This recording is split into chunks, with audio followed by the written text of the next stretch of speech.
বিএনপির ভারপ্রাপ্ত চেয়ারম্যান তারেক রহমান ১৭ বছরের বেশি সময় পর ২৪শে ডিসেম্বর দেশে ফিরছেন। ওই দিনই পুলিশ সহ আইন শৃঙ্খলা রক্ষাকারী বাহিনীর প্রায় ২,০০০ সদস্য তার নিরাপত্তা কাজে নিয়োজিত থাকবেন।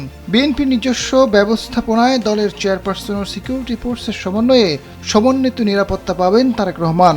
হযরত শাহজালাল আন্তর্জাতিক বিমানবন্দর থেকে এভারকেয়ার হাসপাতাল ও গুলশান অ্যাভিনিউর বাসভবন, অফিস এলাকা ও চলাচলের পথ ঘিরে কঠোর নিরাপত্তা ব্যবস্থা গড়ে তোলা হচ্ছে। পুলিশ ও স্বরাষ্ট্র মন্ত্রণালয় সূত্র বলছে, তারেক রহমান দেশে ফেরাকে কেন্দ্র করে স্বরাষ্ট্র উপদেষ্টার নেতৃত্বে এরই মধ্যে পুলিশের মহাপরিচালক সহ গোয়েন্দা সংস্থার প্রধানদের নিয়ে স্বরাষ্ট্র মন্ত্রণালয়ে বৈঠক হয়েছে। ভারপ্রাপ্ত চেয়ারম্যানের নিরাপত্তা নিশ্চিত করতে প্রাথমিকভাবে মাঠ পর্যায়ের কর্মকর্তাদের নির্দেশ দেওয়া হয়েছে। তবে নিরাপত্তা ব্যবস্থার চূড়ান্ত নির্দেশনা এখনও ঠিক হয়নি। সোমবার এ সংক্রান্ত চূড়ান্ত নির্দেশনা আসতে পারে। বিএনপির সূত্র জানায়, গুলশান অ্যাভিনিউর বাড়িটি তারেক রহমানের জন্য প্রস্তুত। যে কোনো কারণে সেটি পুরো প্রস্তুত না হলে তিনি পাশে মা খালেদা জিয়ার বাসা ফিরোজে উঠবেন। গুলশানের ৮৬ নম্বর রোডে বিএনপির চেয়ারপারসনের কার্যালয় থেকে তিনি দলীয় কার্যক্রম পরিচালনা করবেন। গুলশানে খালেদা জিয়ার বাসভবন ফিরোজা ও তারেক রহমানের বাসভবন দেওয়াল ঘেঁষা হওয়ায় দুটি বাসা ও তার অফিসকে একই নিরাপত্তার পরিকল্পনায় আনা হচ্ছে। বিশেষ করে বাসা ও অফিস মধ্যকার দূরত্ব এবং চলাচলের পথকে নিরাপত্তা পরিকল্পনার গুরুত্বপূর্ণ বিষয় হিসেবে বিবেচনা করা হচ্ছে।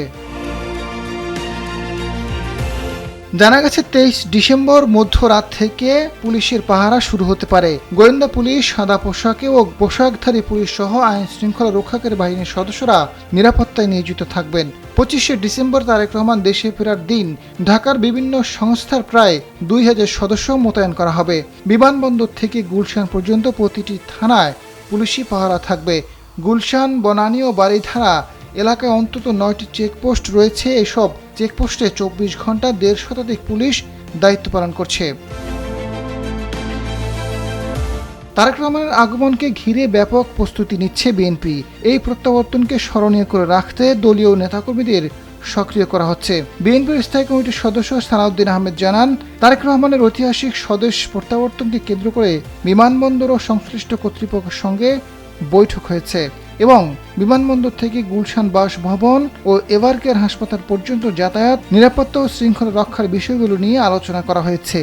একই সঙ্গে অভ্যর্থনার স্থান যাচাই বাছাই করা হচ্ছে। আজাদ ফারুক, সময়ের আলো।